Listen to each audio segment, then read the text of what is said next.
Brett McKay here, and welcome to another edition of the Art of Manliness podcast. Dating is a relatively recent phenomenon in human history. Given that, it shouldn't come as a surprise that many people aren't sure of the best way to go about it, especially since the rise of modern technology and dating apps has made an already murky landscape even more confusing. If you feel like you could use some expert, research-backed guidance navigating this world, enter today's guest, Logan Ury. Logan is a behavioral scientist turned dating coach, the director of relationship science for the Hinge dating app, and the author of How to Not Die Alone, the surprising science that will help you find love. Today on the show, Logan explains the 3 dating tendencies and the 3 types of attachment styles that can influence and potentially sabotage your ability to get into healthy relationships. Logan then gets into how to design a good first date and what to tell the other person if the date doesn't go well, rather than ghosting them. She also makes the case for why you shouldn't be over-reliant on feeling the proverbial spark when deciding whether to see someone again. We enter a conversation with tips on breaking up with someone you've been dating for a while. After the show's over, check out our show notes at aom.is/dating.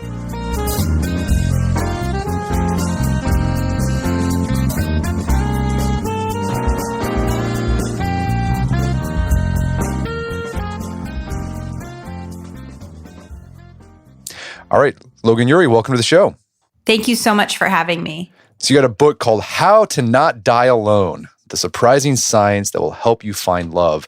So you are a behavioral scientist who became a dating coach. I think you're the first behavioral scientist / dating coach I've met. How did that happen? Oh, thank you. Yes, I like to defy expectations. Well, I've always had these 2 interests. I've had this interest in psychology, behavioral science, which is the study of how we make decisions. And then I've had this second interest in sex, dating, love, relationships. And so at different points in my life, I've been able to pursue them in different ways.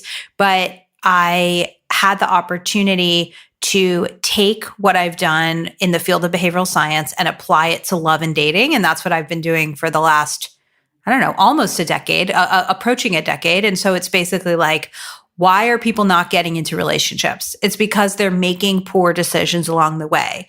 They're not putting themselves out there. They're dating the wrong people. They're prioritizing the wrong things. They are not going on the second date when they should. They're marrying the wrong person. And so how can I break relationships down into these tiny decisions? Well, they're not tiny, but these decisions that occur over a lifetime. And then how can I actually help people make better decisions by telling them what their blind spots are, what's affecting their decision-making, and how they should consider that decision instead. Fantastic. So you started the book talking about the fact that a lot of people today are lamenting that dating is harder than ever. I've got friends, or I talk to kids who are in their 20s, they're in college, they're out of college, and they describe the dating scene. And I'm like, wow, I don't know anything about that. That sounds terrible. Why does dating feel harder than ever? And what's changed in the past, say 20 years that makes it more difficult? Yeah. So dating as we know it is actually a pretty new concept. So dating in terms of I as an individual find the person who I want to be with, that concept has only been around since around the 1890s. Before that, either there was a matchmaker or your parents would arrange your marriage. You would marry the person with the land next door so that your parcels of land could be connected. And so my first thought I really want to leave people with is if you feel like dating is unnatural, that's because it is. We are not born knowing how to date. Yes, we are born knowing how to love. Yes, love is natural, but dating is relatively new in the span of human history. Then you think about online dating. And online dating, even just using a basic website, started around 1994 and 1995. And then these swiping apps started about 10 years ago. And so everything that we're experiencing is really a seismic shift in the span of human history. So some things about dating right now are easier. If you are in what's called a thin market, where it's hard for you to find someone, so this could be over 50, LGBTQ plus community, or living in a rural area, online dating has definitely helped you because you don't have to go to a bar and say, who here is looking for someone like me? You just know who those people are. But in other ways, dating has become really hard. One of the reasons is this idea of the paradox of choice. And this is a concept from the professor Barry Schwartz, who says that while we're drawn to choice, many times having too many options is actually really stressful for us because we don't know what to choose. We fear we're making the wrong choice. And then even when we choose, we feel regret. Oh, did I mess that one up? And so there are many options in modern dating. There's also a lot of pressure on us to get it right. I wonder if this is what you hear with your listeners, but there's this feeling of this is the most important decision I'll ever make. I really only get one shot at choosing the right partner. I don't get support from a religious figure or a matchmaker or my family. This is something that falls on me. And so we have more freedom. We have more chance to express ourselves as individuals. But that also means that when you're writing your own story and you don't like that story, you only have yourself to blame. Okay, so it sounds like the why dating is hard. It all comes down to choice. And this is where behavioral science comes in, because behavioral science is all about making choices. Exactly. All right, so when you first sit down with a client, dating coach client, the first step you do is you help them figure out what their dating tendency is. There's 3 types you list out in the book. What are these dating tendencies, and how can knowing your dating tendency help you become more effective in your romantic life? This is something that I developed through working with clients, where I was like, okay, I'm having all these clients from different countries, different walks of life, different ages, but they have this thing in common. They all have these unrealistic expectations. And so I took that knowledge of working with clients, I developed it into this framework, which is also a quiz called the 3 Dating Tendencies. And now I use that to help people who read my book, and I still use it with clients. So the first tendency is the romanticizer, and they have unrealistic expectations of relationships. So this is the friend of yours, or maybe it's you, who says, I love love. I really want that romantic how we met story. I don't want to meet someone online. That's not romantic. And they have this view in their head that there's a soulmate, one person out there for them. When they meet them, they'll just know if it clicks. And if it's the right person, then the relationship will be easy. And if the relationship is hard, well, then clearly it's not the right person. And so for the romanticizer, the work is really around demystifying relationships. Look, I don't believe there's one person out there for you. I think there's a lot of different people who you could have a great relationship with. Some have certain pros and cons. Others have certain pros and cons. You get to decide what matters to you, and you can make different good choices with a number of people. And so for them, it's about getting rid of this idea of the one or the soulmate and helping them understand who cares how you met.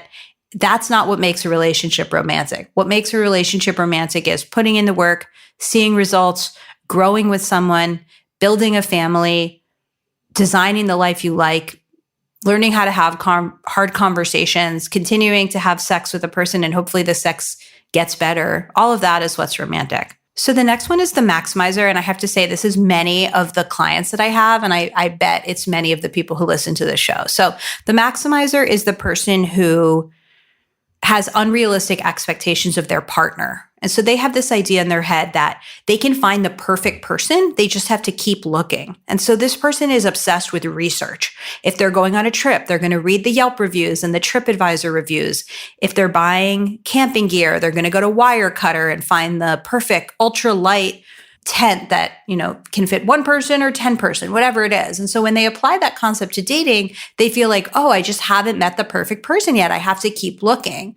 And so my work with the maximizer is helping them understand that it's not about finding the perfect person. It's about finding a great person and then building a relationship with them. And that this story in their head that if they just keep looking, one day that person will appear isn't true. They likely have already dated someone who would make a great partner. And the work is actually finding that person, committing to them, and building something, not waiting around for someone who could be 5% hotter or 5% more ambitious. And a point you make with the maximizer is the solution isn't to settle. A lot of people think, well, I just got to settle. You're not saying that. You don't need to settle and just accept whatever. It's just don't try to over-optimize, because then you'll never find somebody. Yeah, that said really well. It's not about settling. I feel like settling has become this toxic word in our society, where it's if you're somebody who cares or someone who's passionate or someone with goals, settling is the opposite of what you want to do. And no, I don't like settling either. So there's this really great word called satisficing. And this is also coined by Barry Schwartz, the professor that I mentioned before. And what I love about this word is I think it does something really smart to shift our mindset from, oh, settling equals bad, to satisficing equals good. And so what satisficing is, it's I set a bar, I set a benchmark, and it can be a high bar. But when I achieve that bar, I stop looking. And so, for example, if you're looking for a car, you could say, I want to find a used hybrid with no more than 20,000 miles that doesn't cost more than $20,000. And I want to be able to get it in the next month. And then you look, and when you find that car, you say, great, I found it. Now I'm going to buy it. You don't sit around maximizing saying, well, 20,000 miles might be too much. Or, well, should I just wait until the 2023 models are out here? You said, I had a standard. I met it. Now I'm going to take this opportunity and move forward with it. And so satisficers do have high bars, but when they achieve that high bar, they commit to it. Whereas maximizers, even when they make a choice, they're always wondering, what else could I have done? And so how this applies to dating is that you can have high standards, but when you meet someone like that, invest in the relationship, commit to them. Don't find that person and then say, I really like trail running and she's just not into it. Could I find someone just like her except plus trail running? Well, you bring in this idea of optimal stopping theory to help you overcome maximizing. There's a concept called the secretary problem. And I learned about this through the book, Algorithms to Live By. The secretary problem is based on this line of mathematical inquiry called optimal stop theory. And so basically that's a fancy way of saying, when you're making a decision, what's the right point where you should actually choose and stop looking? And so the example that they give is, imagine that you're hiring a secretary and you have 100 possible candidates. And you have to go through them one at a time. And after each one, say yes or no. And you don't want to go through all 100 because what if the last person isn't very good and that's the only person you can hire? And it takes time. Every person that you interview is you not having that admin who's starts working for you. But you also don't want to choose too early because you haven't seen what's out there. And so there is a mathematically correct answer to this, which is that you should interview 1/3 of the candidates. So 33 of the candidates. Then you say, who was the single best person from this first third? That person is now your benchmark. The next time that you find someone who's as good or better than that first best candidate from the first third, you hire that person. And so you go through a third, you see who's out there, create a benchmark, and then you hire the next person who's like that. And with dating, you can say, all right, well, I definitely don't know how many people in my life I'm going to date. There's nothing like 100 candidates, but you might say, I think I'm going to date from the age of 18 to 40. And so what would be a third of my way through that age range? And you would say, it's about 26.1 years old. So you'd say by the time I'm 26, I would have already met someone who's my meaningful benchmark.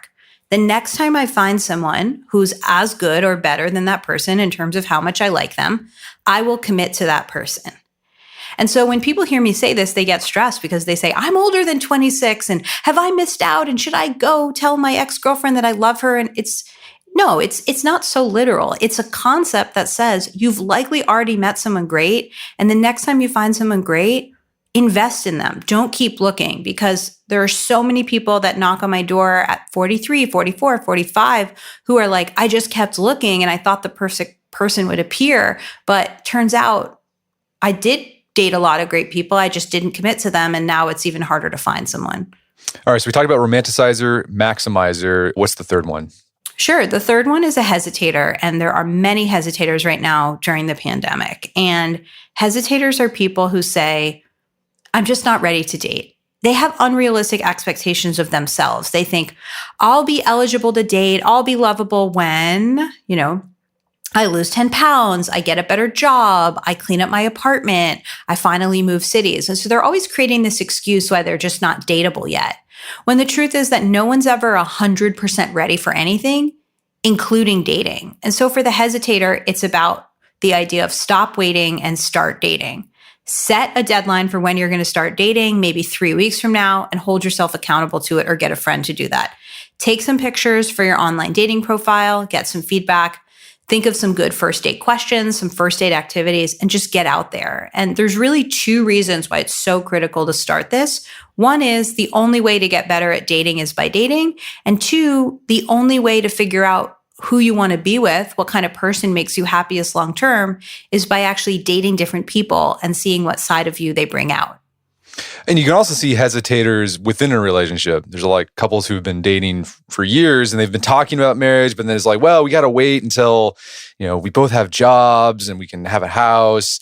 And then they end up never getting married, even though that's something they want.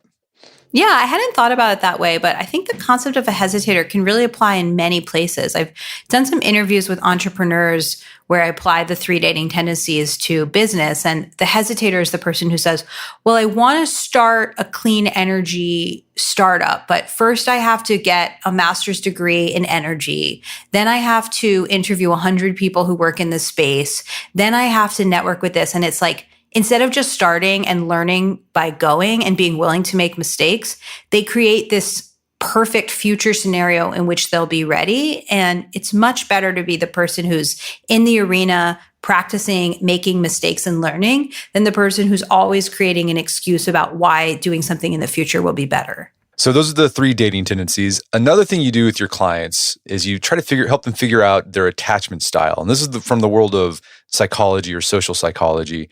How can understanding your attachment style help you in your relationships? So this is something that's really, really based in research. This is not something that somebody made up. This is based on years of developmental psychology research going back to a professor named John Bowlby. And the idea here is that in our childhood, we develop different attachment styles to our primary caregiver. And they've been able to trace those attachment styles to actually adult romantic relationships. And that's what I'll focus on right now. And so there's 3 styles. One of them is the anxiously attached dater. This is the person who fears that they're going to be abandoned. So they feel like, if you go to a bar and you don't text them, you must have met someone else and you're not interested. And they get very triggered and they get very worried that you're going to leave them. And so they go into this kind of danger zone. And once they're in that danger zone, they do something called protest behavior. So they might call you 100 times, send you 15 angry texts. They might threaten to leave. They are basically acting out because they feel activated or triggered, and they want you to make them feel better and say, no, I was just, there was bad Wi-Fi or bad service at the bar and da-da-da-da-da. This person always wants to be in touch because they're afraid that you're going to leave them. Then there's somebody called the avoidant attachment style. These are people who are afraid that they're going to be smothered. They feel like whenever they're dating someone, that person takes up all their free time, takes up their space. They don't have time to be an individual. And so the avoidant attached person is constantly concerned with pushing people away. This is the person who says, I just don't have time to date. I need to focus on work. And, she slept over, but she wouldn't leave in the morning. And I just wanted her out of my apartment, right? It's like they are just feel constricted and they want to push that person away. And then a securely attached person, they're sort of the heroes of this. They are the best of both. So they're comfortable with intimacy, but they're also comfortable with independence. And they know how to have boundaries, but they also know how to get close to someone. And so when you look at the numbers, around 50% of daters are securely attached. But when you're out there dating, it doesn't feel like that. And the reason is that securely attached people are really good at getting into partnerships. And so they're actually out of the dating pool and they're in relationships. And what you have are the anxious and avoidant people dating each other. And this is really problematic because they reinforce each other's worst habits. The anxiously attached person thinks, whenever I date someone, they pull away. And the avoidant attached person thinks, whenever I date someone, they smother me. And so they are actually doing those exact things to each other in what we call the anxious avoidant loop.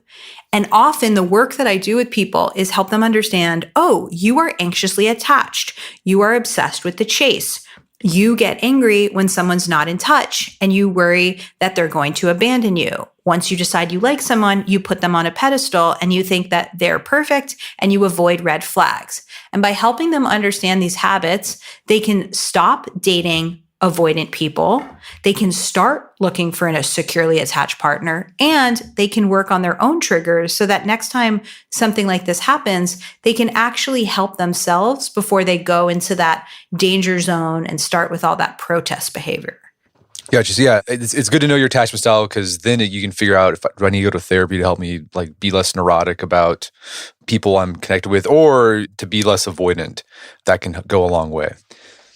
Yeah, I'm talking about a lot of frameworks here, but the whole point is know who you are, know where you thrive, know where you tend to get caught up, understand the premise. It's helpful to have a term for it and then do something about it. So if you know that you're an anxiously attached dater who loves the chase, who tends to date avoidant people, then learn what an avoidant person looks like. And next time that happens, say, no, I'm not going down this path again. I am not making the same decision. I know where this ends.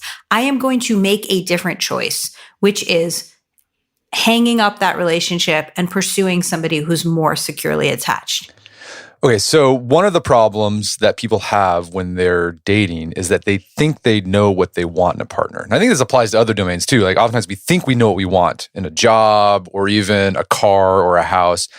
But when we find that partner that has those qualities that we think we want, sometimes we still feel dissatisfied with the relationship. So the question is like, do we really know what we want? And how do we figure out like what we actually will like in a partner or in a relationship? Yeah. So I love the way you explain that premise, which is that in general, people think that their preferences are consistent. So they think if you showed me any number of menus that had the same items on them, even if they were displayed in different ways, I would choose the same thing. Or I would always get this bottle of wine, or I would always prefer this movie. And we just know from behavioral science research that that's not true. Our decisions are heavily impacted by the environment in which we make them. And so what that means is you could make a different choice about food if the menu presents it differently. You could make a different choice about wine if you're in a different type of grocery store. And when it comes to dating, you make different choices based on how the app presents the person, how the person presents themselves, etc. And so when people come to me for dating coaching, sometimes they say, oh, I actually don't need help figuring out what I want. I know exactly what I want. I just need your help finding this person. And then they tell me about their spreadsheets of all the different people they've dated and they figured out exactly what they want. And it's usually some combination of height, weight, certain type of graduate degree, certain income. It depends on who I'm talking to, but they have this very precise image of their head. And they feel like the only thing holding them back is that they haven't met that person yet.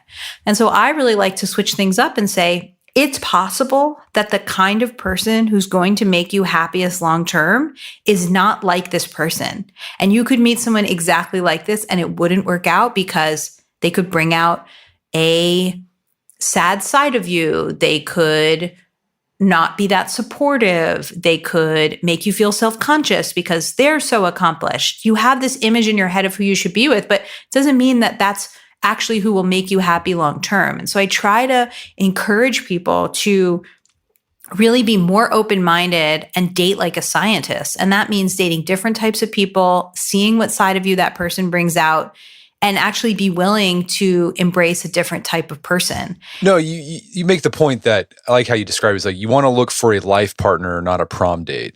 But typically when we ask, like, what do we want in a potential romantic partner, we describe the prom date. So they're good looking, they're popular, they've got a lot of status, they have a lot of money. But that might give you some satisfaction in the short term, might be a great date, but might not be a great long-term partner. So instead, you should be looking at things like, do you get along well? Are they kind? Are they emotionally stable? Can you have a discussion about hard things? Like those are the things that will give you long-term satisfaction in a relationship. Exactly. And I feel like somebody listening could be like, yeah, that's obvious. Of course you should do that. But no, I'm telling you, when I work with people and they bring relationships to me or tell me about people they've dated in the past, they really are prioritizing the wrong thing. And so this is the idea that a lot of us are dating, quote unquote, the prom date. And like, think back to who you went to prom with or who you wanted to go to prom with. And I can tell you for myself, it's, somebody who's attractive, would be fun, would dance the night away with, and maybe you want to hook up with them at the end of the night. You're not thinking about, are they reliable? Are they going to pick our kids up from the dentist? Can I depend on them? No, you're just thinking about fun in the moment.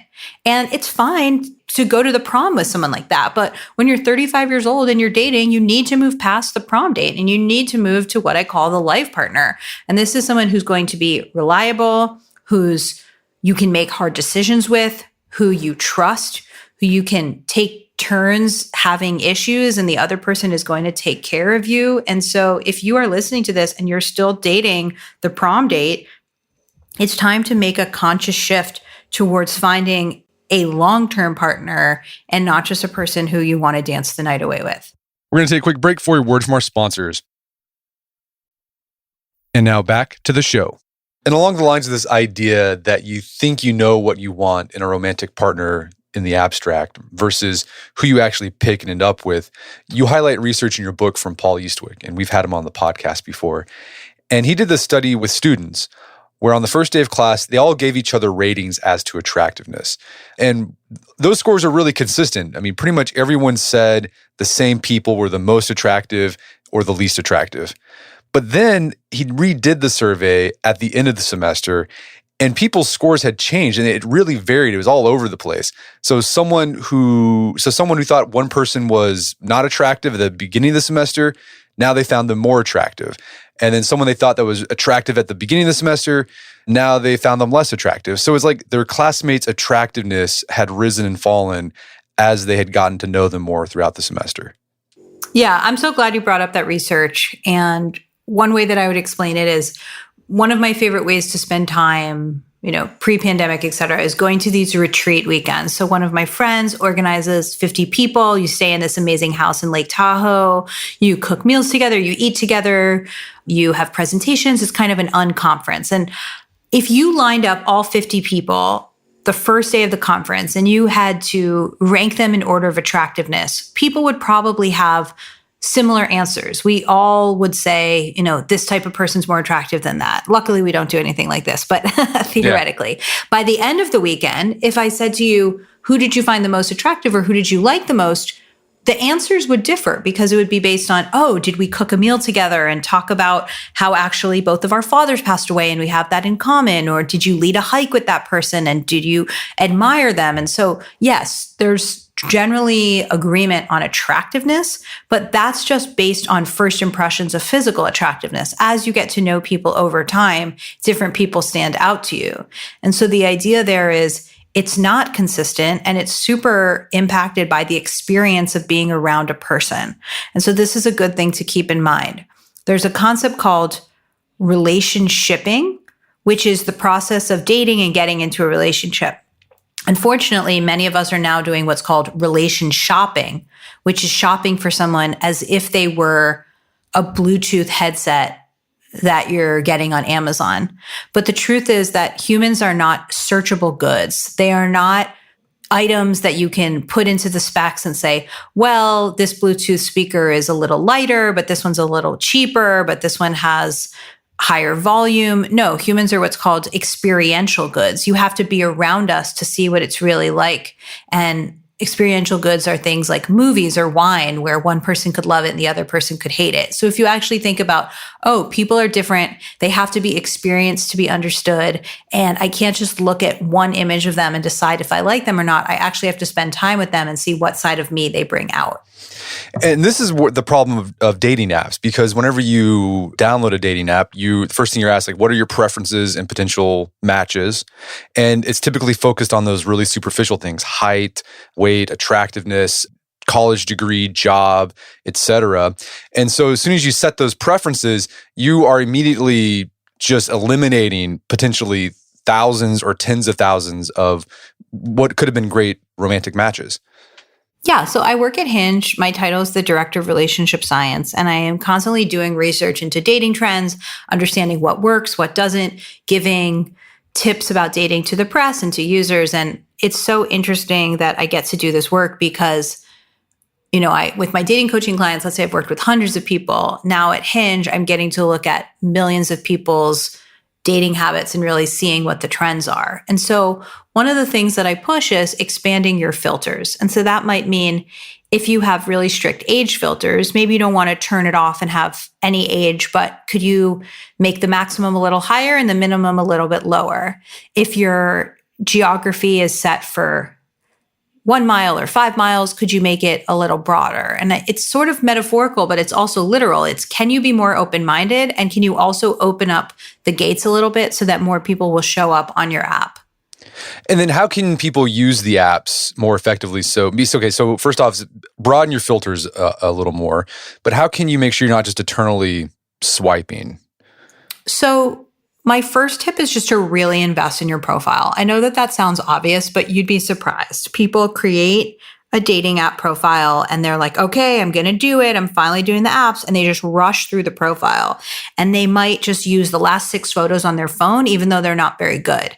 This is a huge mistake. Imagine that your profile is like a billboard in Times Square and it's your first impression and it's really what people are going to judge you on. You would spend time on that. And so when people make changes and improve their profiles, they see immediate results. And so those are things like having a really good first photo, something that's clear, we can see your face, the lighting is good, you're not wearing sunglasses or using a filter. This is just a clear picture of your face. Having photos that show what your body is like, so some sort of full body photo. And then using your photos to tell a story. Oh, this is me with my family or me with my friends. I have an active social life. This is me cooking. I love it. This is me speaking in front of an audience. That's what I do for a living. Whatever it is, it's storytelling and having variety. And so really spending time investing in your profile, that's the first major tip that I would give. Okay, so be picky with your picks. And you also give great advice, like get friends involved. You want to pick like your 6 best picks to put on there. And then also write a thoughtful profile. Let's say you do get a match. How do you get the conversation going so you actually get on a date with this person? Because I know a lot of people, at least what I've heard, again, this is all new to me because I met my wife in 2001. Oh, wow. So this is this is all new territory. I'm trying to learn about this because my kids, they're 11, 8. And so in a couple, 10 years going to be dating. I have no advice for them really. I mean, I have some, but let's say you get a conversation going. I know a lot of people, they just get stuck in the app, just talking to someone. They never actually go on a date. How do you go from app to in-person date? Yeah. So one big thing that I want to leave your listeners with is this idea of asking questions. And it sounds so obvious. It's like, yeah, of course. But so many people that I speak to about dating tell me about people who are ZQ, 0 questions. And so one person, oftentimes in a heterosexual coupling, the woman feels like she's asking all the questions. Oh, you have an interesting job. How did you choose it? Oh, how did you wind up living in Michigan? What did you do? And the guy's answering the questions, but he's not asking them questions back. And they're just like, what is this? Like, this isn't therapy. This isn't a job interview. Like, why are you not asking me questions back? Then when I talk to guys who are ZQ, they say, oh, I just thought if she had something to say, she would say it. Or she must have found me so interesting because she just kept asking me questions. And it's like, no, everybody wants to talk about themselves and everybody wants to be asked questions. And this is the number one easiest thing that you can do is whoever you are, whatever kind of person you're interested in, ask questions. And so on a dating app, I would say the goal of chatting is to gut check the person, make sure there's someone you want to meet, and then actually get to the date as soon as possible. And so you don't want to get into what I call pen paling, which is when you're going back and forth, texting a bunch, but then when you try to meet up, the person is, it's not about the date. It's just about texting back and forth. And so you want to chat for a while. Maybe you want to do a phone call or a video chat just to get a sense of who they are, the sound of their voice. Can you banter back and forth? And then you want to move to a date. And so I would ask questions. I would say to them, hey, I'm really enjoying getting to know you. Do you want to meet up in person? Or I'm really enjoying getting to know you. Do you want to talk on the phone tonight? Something like that. You want to create momentum, escalate it, and move off of the app and onto texting and then onto in-person dating really as quickly as you can. Okay, and I want to talk to you. You have some great tips on how to craft a good date, first date based on behavioral science. But you're also, besides, even though you work at Hinge, you're a big fan of people meeting potential romantic partners in real life. In your research, what are the best places to meet potential mates in real life?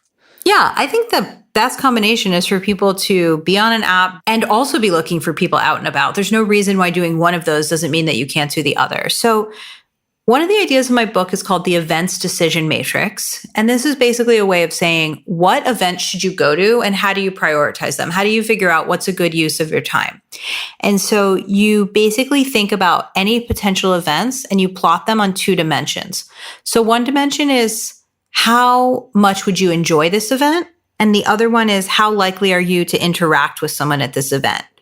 And so you want to really prioritize events that fall in this corner of high likelihood of interacting with someone and high likelihood you'll enjoy it. And here's why. If you really like horror movies and you go to a horror movie marathon, high likelihood you'll enjoy it, low likelihood of interaction. People don't usually talk at the movies, or at least they probably shouldn't.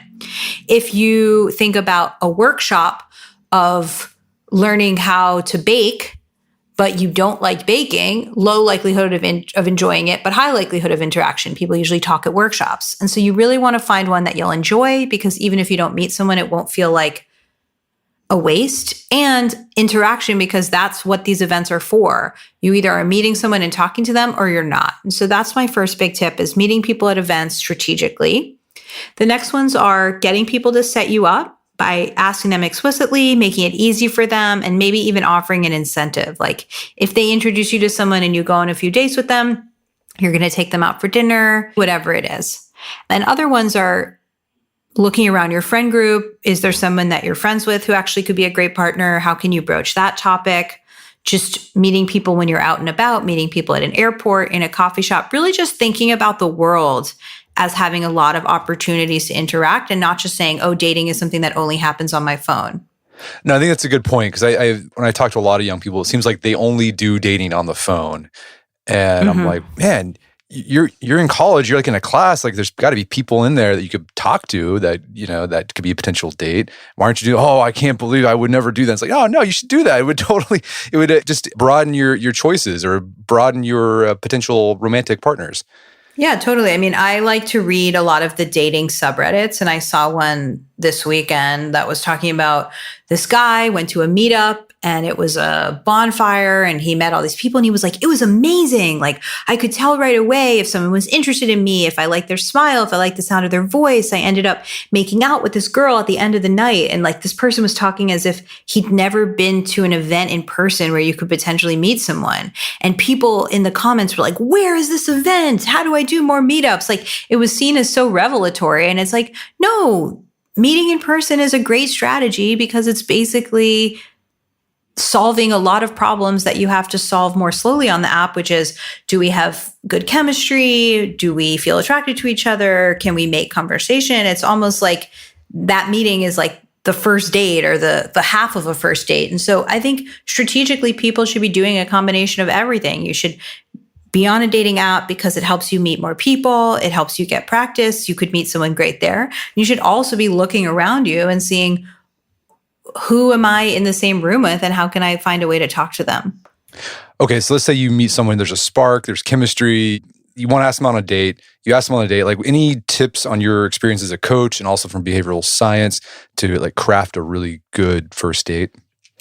Yes. So I will tell you that, but then you also mentioned the spark, which I hope you'll ask me about. Yeah, okay, sure. Yeah. So a few quick tips for designing a great date. So one is, you really want to show the person that you're putting effort in. So asking them, oh, where do you live? Is there a certain place you want to go? Or finding a place near them, just showing that you're really prioritizing them and putting effort in. Another big one is skipping the small talk. So people have these first date conversations that are like job interviews. Where are you from? Where did you go to school? What did you study? How many siblings do you have? And it's like collecting information, but it's not really having an experience. And look, you have plenty of time to get that information from them later, but that's not actually what creates connection or helps you have a good time. Instead, you should be focusing on being in the moment with them, maybe being playful. Can you go to a certain part of your city and try 5 different taco stands and get a little silly and you have salsa dripping down your face? How can you actually just be more playful, more open, more into being present and having an experience with them versus sitting across from somebody in a coffee shop just exchanging information? That's not what leads to connection. And then another tip is be interested, not interesting. So often my clients are like, oh, I need to tell this story on a date because it makes me look cool. And I want them to know that I have this fancy job, blah, blah, blah. But having a fancy job is not what's going to make that person have fun with you. What's going to make that person have fun with you is you asking them questions, you being curious, you making them feel interesting. And so instead of focusing on being interesting and how you're coming across, focus on being a good listener and a good question asker and making them feel interesting. One way I've heard that put is interesting people are interested. Ooh, I like that. That's really great. Yeah, interesting people are interested. And I totally agree with that from my experience. And then the last one is this idea of ending on a high note. So there's really great research from the behavioral economist Daniel Kahneman that looks at people getting colonoscopies. And so, of course, a colonoscopy is an uncomfortable situation. But what he found is that people would actually rather have a colonoscopy that's slightly longer, but ends in a less painful way than a shorter colonoscopy that's consistently painful throughout. And that's because our brains disproportionately remember things based on the peak moment and based on the ending. And this is called the peak end rule. And so you can take advantage of it by saving a bad or mediocre date by really ending on a high note. And so you can order dessert, you can give someone a meaningful compliment. You can say, oh, I actually have one more surprise for you, and take them to a cool secret bar that they've never heard about. Because people remember the ends of things more, you can save the moment with a great ending. What happens is, let's say you go on the date and you didn't think it was great, and there's just like, there's no match there for whatever reason. How do you handle that? Because the typical response a lot of people do is ghost, but you make people take a I will never ghost pledge in your book. Yeah, it's like, why shouldn't people ghost? And then like, what do you do? Like, I think a lot of people ghost because they just don't know what to say when they think of potential, like when a date just didn't go well and they don't think there's a match. Yeah, I've done tons of research on this at Hinge, and I think there's a big disconnect around ghosting. So when you ask people who ghost why they ghost, they say, it's really awkward to reject someone and I don't want to hurt their feelings. And then when you ask people who've been ghosted, they say, I would rather that you tell me. I'll feel a moment of pain and rejection, but then I can move on. And so it's like somebody doesn't want to pull off the Band-Aid and hurt the person, but that person is saying, please do that. I want clarity. I don't want to swim in this ambiguous sea of not knowing if you're going to ever text me again. And so if two people go on a date, they don't like each other, they never text each other again, I don't think that's a big deal. I call that a mutual opt-out. But if we go on a date and I text you and I say, hey, loved meeting you, when do you want to hang out again? And you never respond, I just think that's hurtful and unnecessary. And why not take 2 minutes to send a kind but firm text? And so that could sound like, hey, I also enjoyed meeting you. Thanks for introducing me to that cool place. I don't think we're a good romantic match, but I enjoyed spending time with you and I wish you the best of luck with dating. Look, you're not promising that you're going to become friends. You're not saying, hey, let's hang out again in a platonic capacity. You're just saying like, I liked meeting you. Thank you. I'm not interested. And I think most people will accept that and be like, okay, yeah, fine. What happens if people continue to escalate? Like, well, why? What can I do? What can I change? Like, how can we make this work? I think that's what people worry about with ghosting. It's like, they might be able to do that initial text, but then like they don't know how to do the potentially awkward, rare follow-up. Yeah, I have done studies on this, and I would just say like what you owe the person is clarity around how you feel about them. You don't owe them anything else. You don't owe them a phone call to explain what they did wrong. You don't owe them feedback. That's just likely not going to work out well. And I am talking about early dating. Obviously, if you're in a relationship with someone, it should be a more intense sort of decoupling. But I don't think you have to get into it with them. Like if someone's like, what did I do wrong? And was it when I said this? Like, I just kind of think that's a no-win situation. And so in that case, I would just not write back, or I don't know. I don't have the exact language, but just something about like, I don't feel comfortable getting into it, but that's how I feel about seeing each other again, something like that. And so I think the most important thing is to not leave someone hanging. But I think beyond that, you don't owe them deep feedback or an explanation. And that usually doesn't work out well. So you mentioned the spark thing. What would you want to say about the spark thing? My philosophy is that our society is way too anchored on initial chemistry, fireworks, feeling like you show up to a date and you love this person and you feel like you've known them your whole life. And people say to me, oh, I went on a date She was great. I really liked her. She was fun. She was interesting. I'm not going to see her again. I'm like, what are you talking about? And the person says, oh, I just didn't feel the spark. And so it's become this all-encompassing word that means I didn't feel instant chemistry. And so I have this concept of the 3 myths of the spark. And so the first one is the spark can't grow over time. And that's just absolutely not true. A lot of people develop feelings for each other after a while. That's why you might end up marrying someone you work with or someone who lives in your apartment building. The more you see someone, the more you appreciate them. And so the spark can definitely grow over time. The second myth is that if you have the spark, it's definitely a good thing. That's also not true. Some people are just very sparky. They might be charismatic, super good looking, magnetic. And so you think, oh, there's a special spark between the two of us. But the truth is that they give many people the spark, and it doesn't mean anything about the two of you. In fact, a lot of people who give the spark or are sparky are actually sort of narcissistic. And then the third one is that if you have a spark, the relationship is viable. That's also not true.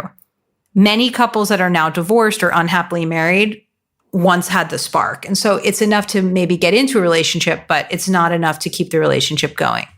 Gotcha. Okay. So the spark's nice, but don't be misled by it because it could take you down bad paths. Exactly. Or misguided paths. So we mentioned how to end a relationship like early on, right? It's like the first date, second date, you decide, oh, this is not a good fit. You mentioned if you're in a more intense relationship, a long-term relationship, that conversation you have in ending the relationship needs to be a little more intense. Any advice from behavioral science on how to end a relationship that you just think's not going anywhere?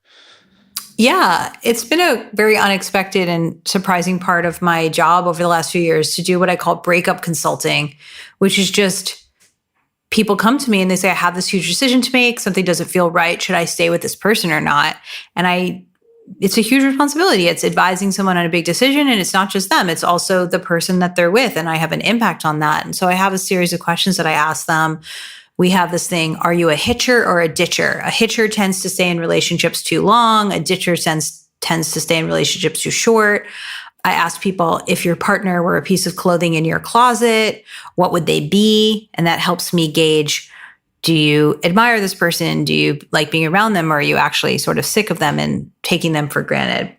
When it comes to actually breaking up, a big part is just holding yourself accountable. And so setting a deadline, being clear about when and where you're going to do it, thinking in advance about what you're going to say, not having sex with that person, because that can really make things regress and make it hard to leave, and then not communicating with them after the breakup, because so many people try to be, quote unquote, the nice breakup guy and be in touch, but that actually makes it harder for either person to move on.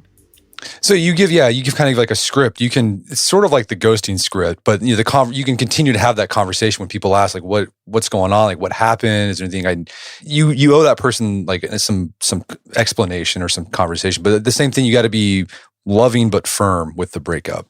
Absolutely. Yes. And yeah, I like how you called it a script. I think that's really true, because so often we don't have hard conversations because we don't know how to start, or we don't know how to end, or we don't know what to say. But if you can get some basic templates or practice with a friend or role play, it becomes way less scary. And I would really recommend that people keep a copy of that anti-ghosting, I'm not interested texts on their phone in their notes folder, and they can just copy and paste it. Or in my book, I have something called the conversation planning document. And this is something I use all the time, not just in relationship conversations. And so the more that we can demystify crucial conversations and, instead of avoiding them, actually tackle them head on, the better. In your experience working with people, is it good to get right back into the dating scene after a breakup? It depends. So some people have actually been over their relationship for a long time while they were in it. And so then the relationship ends and they're like, I don't feel that sad. Am I a monster? Why am I not sadder? And it's like, no, you actually mourned the relationship while you were in it. And so they might be ready to get out there. Some people are not ready for a while. And so I'd say, give yourself some time to grieve, figure out how you feel, put yourself back out there, and you'll see how you feel on that first date. And that will give you a sense of whether or not you're ready. Well, Logan, this has been a great conversation. Is there any place else people can go to learn more about the book and your work? Yes. Absolutely. So I teach a class.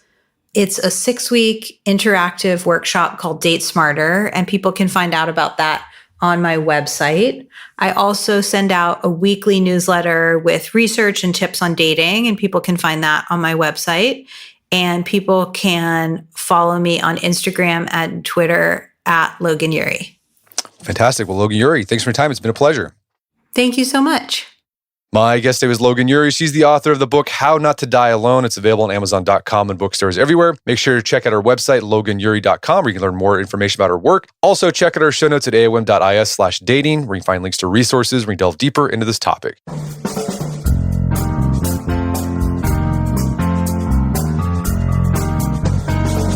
Well, that wraps up another edition of the AOM podcast. Make sure to check out our website at artofmanliness.com, where you can find our podcast archives, as well as thousands of articles written over the years about pretty much anything you can think of. And if you'd like to enjoy ad-free episodes of the AOM podcast, you can do so on Stitcher Premium. Head over to stitcherpremium.com, sign up, use code manliness to check out for a free month trial. Once you're signed up, download the Stitcher app on Android or iOS, and you can start enjoying ad-free episodes of the AOM podcast. And if you haven't done so already, I'd appreciate if you take 1 minute to give us a review on Apple Podcasts or Spotify. It helps out a lot. And if you've done that already, thank you. Please consider sharing the show with a friend or family member who you think would get something out of it. As always, thank you for the continued support. Until next time, it's Brett McKay. Remind you to not only listen to the AOM podcast, but put what you've heard into action.